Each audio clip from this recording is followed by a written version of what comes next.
Greetings and welcome to In Depth. I'm Dike Rostant. Lord Kitchener would have turned 100 on April 18. The Fyzabad Connection Theatre Company presents The Road Made to Walk in tribute to the Grandmaster. And award-winning playwright, educator, director, and so much more, Zeno Constance, he joins us to share more about it.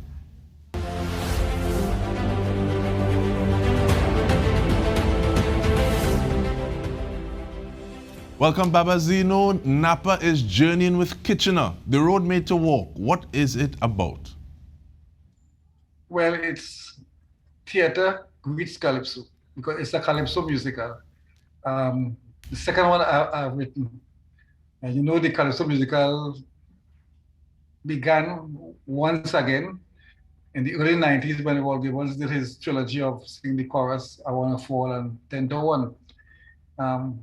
That was the great-grandchild, as it were, of Attila and Lyons to tease duet performances, which led to the skits of in the 10s and the 1930s, revised in the 60s and the original Young Brigade with Sparrow and Bill Trotman and so on, and then Chalk Dust in the 70s.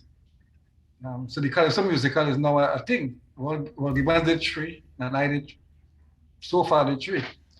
The war in the 70s on the Black Power Revolution. Eric the musical on Eric Williams, Prime Minister. And this one, they would make the walk. Look at the journey of Lord Kitchener from Arima, England and back home. And looking at that journey though,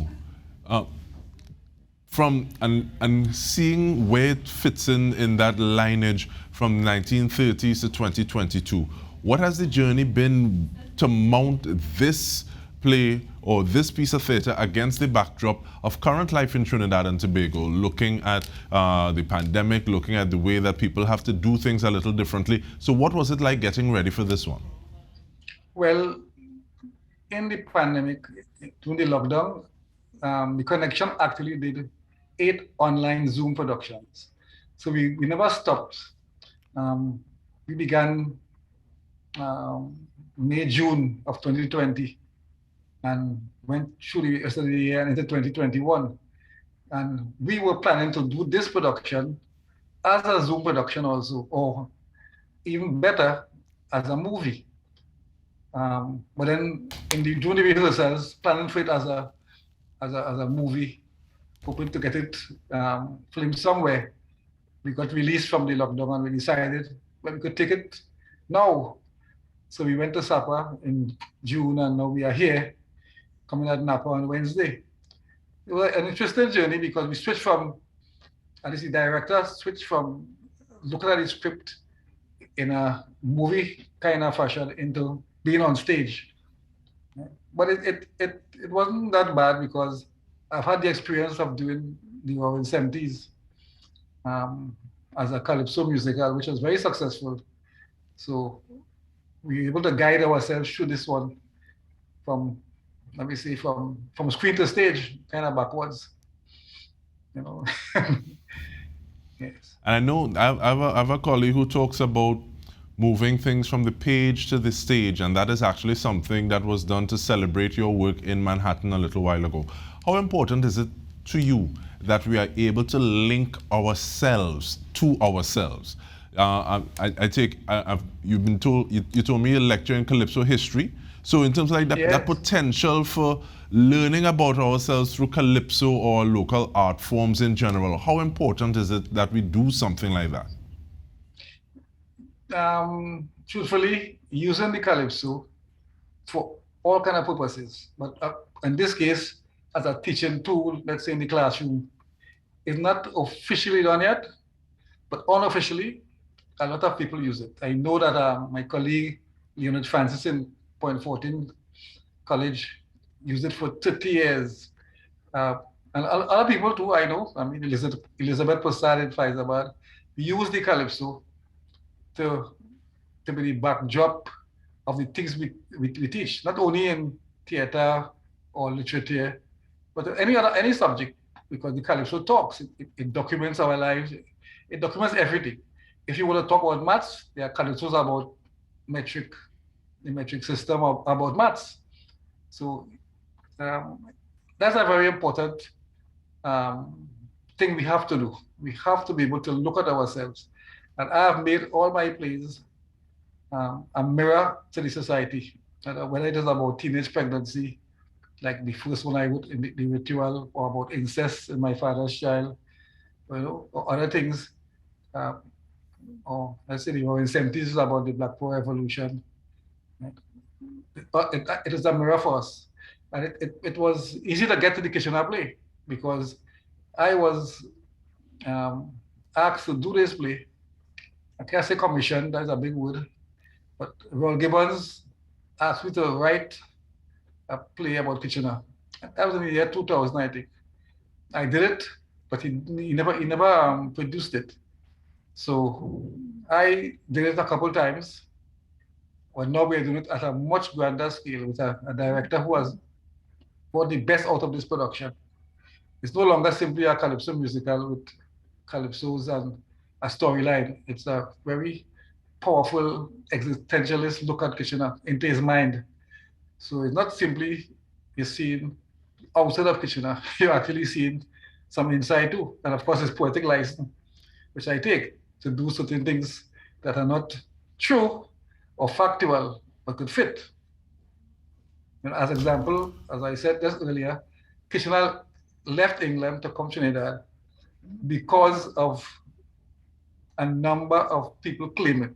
Pretender, the Viking, Terror, Superior, Sparrow, all claim they were the reason Kitchener came back home. But in the play, none of them get credit. Kitchener leaves England because the women he sang about in the calypso come looking for him and say, how much time you go double cross me? Yeah. How much time you go hold me? Say you run.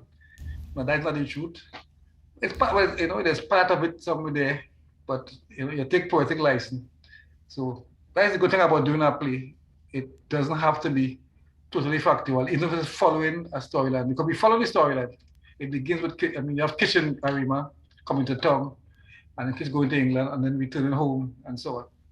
But you take liberties as a playwright. In terms of taking those liberties, Baba Zeno, we want to take the liberty to take a short break now and then come back, because I want to start back on this point of holding up the mirror, following the line, but at the same time adding some artistic nuances and changes to make it a little more whatever you want to at that point in time. But we do that when we return. We're speaking with Zeno Constance, The Road Make to Walk, and we come back. We speak about that in just a bit when we return. Stay with us.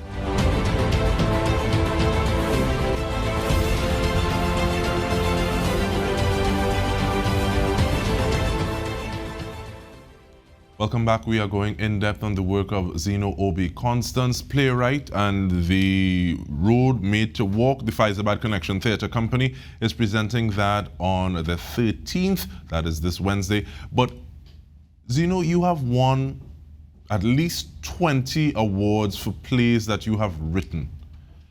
You speak about holding up a mirror. What's the significance of being able to translate something that you see, an experience that you hear about, into things that people can identify with, and it evokes these kinds of emotions? Is that something that is hard? How do you go about doing something like that? Okay, there are two factors there. It's not hard because I tell students of theater and so on, that the playwright does not know what he writes. When you write something, and when the director picks it up, he reads a lot of things in there that you did not see. Right? You have a very simple concept in your mind. Oh, I'm going to write about this. And people translate that into all kinds of things that make you wonder, I write that? So at the one hand, it can be difficult because I know what I want to do at the surface, which is what makes it difficult for playwrights to direct their own play, because they can't see another side of it. They see the side that they write. And directors come and take it, and they make magic with something that you see as simple. Every now and then I go to UE and lecture the elements of drama class. And sometimes I tell them about how I come to write certain things. And they are shocked because they see all kind of heights and all kind of innuendos and all kind of depths. And I say, no. I was walking along the corridor in school and meet a girl named Omega Alexander and say, hey, I like that name. I put it in my play. But in the play, the girl is Omega. And the critics say, oh, it's Omega, letter in the alphabet, the Greek letter, the beginning and the end, and all kind of heights. So the playwright doesn't see that. It's inside of him, obviously, it's part of his individual or collective consciousness, other people see. And the second thing is because of my influence in the 1970s, when I got to UWI, I bounced up, National Joint Action Committee, and that whole education that was going on then in the mid-70s. So my consciousness is always now, as has been then, to write things that have a message, have a meaning. So, and I was lucky to have a forum for my plays. When I came out of UWI, I went straight into the School Drama Festival. And that gives me a place. You're right. Schools will convert the lyrics, will convert the script, as it were. I know a lot of good writers don't have no place to show their skills. I was lucky to have a place, and I flourished in the Schools Festival within over 60 playwriting awards. And I won a few at West Village and a couple of national cultural awards from the ministry and so on. But having a forum to do those two things, that is to talk about the messages that I learned from the mid-70s and to talk about the mirror. Look, this is why I'm writing here. And people can see different things in it. I still be amazed when they see things there. I remember once telling somebody that I recognize the script, but I don't recognize the play because they changed it so much and made it such a beautiful thing that I could have never thought of that. And what Geneva Jupol did to this one continues to amaze me because I would have never gone on that road. I really appreciate two out of everything you said. I appreciate two things. One, the fact that there was space, there was access, there was the opportunity to have your work articulated in terms of saying, okay, well, these people can bring my work to life. Because there are many people, they would write something and it's gathering dust on a shelf.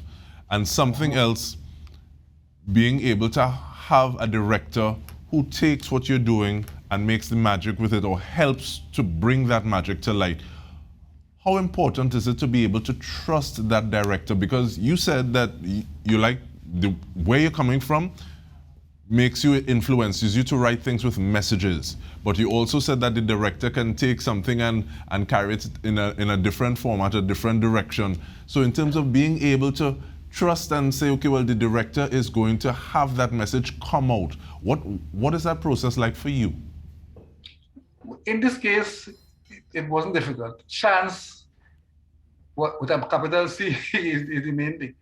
In 1999, in school, Fyzabad Secondary, Geneva Jupol came to teach geography. And she appeared in the hall while I was doing 2 plays that year. And she said, I said, all right, you want to direct? So I gave her the B team to direct. I had the A team. And within 1 week, when I saw what she was doing, I told her, you want to take the A team too? And she did, and created that kind of magic that year and the next year. And I realized this is somebody who knows what to do. So since 2011 at Best Village, she has been directing with us. As I said, trusting her because I mean, totally. Even when we were under lockdown, we had 8 productions. And she directed 6 of those and some amazing things on those Zoom productions we had there. I mean, on Zoom, but you wouldn't believe what she did. So there's no lack of trust there. Right? When she says she's going to butcher the play, I said, go right ahead because of the experience before. I know now that, I mean, I didn't expect it to come out like this. When you see the end product, it's amazing. But I had to trust, but I trusted based on the experience I had with her over all these years. Yeah, man, it's good to have a little context to go forward as opposed to saying, well, it's a total cat and bag kind of situation. But you spoke about Ms. Jupol Singh. Who are some of the other people involved in this production? Well, not for the first time, but for the first time in a major way, the Fyzabad Connection with our base in Fyzabad. The Connection is the alumni grouping of the Fyzabad Secondary, and a very successful school group, which is probably the most successful group in the school festival over all the years. We reached out to other people, and we got a handful of actors and actresses from outside, led, of course, by Curtis Gross, who I called on a whim when I thought I needed a second Kitchener. You know, you need a production, at least 2 people doing the lead role. But Curtis, of course, is very experienced. Around since 1990, 1991, would sing the chorus with the Royal Gibbons and so on, all through the around 70s and 10 to 1. So he bought that theme, and he has imbibed the characteristics of Kitchener so much that he looks like Kitchener on stage. He sounds like Kitchener. In addition, we have a couple of people who came to us, Emmanuel and Solia with Northwest Laventille, out of UB also, and Kasika Award-winning Giovanna Abraham, and a couple of other people.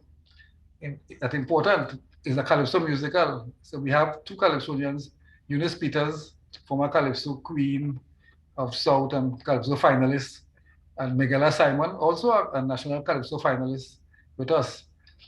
And from us would come our senior people too. Joseph Lopez, who plays King Sparrow brilliantly, a cameo role, very short.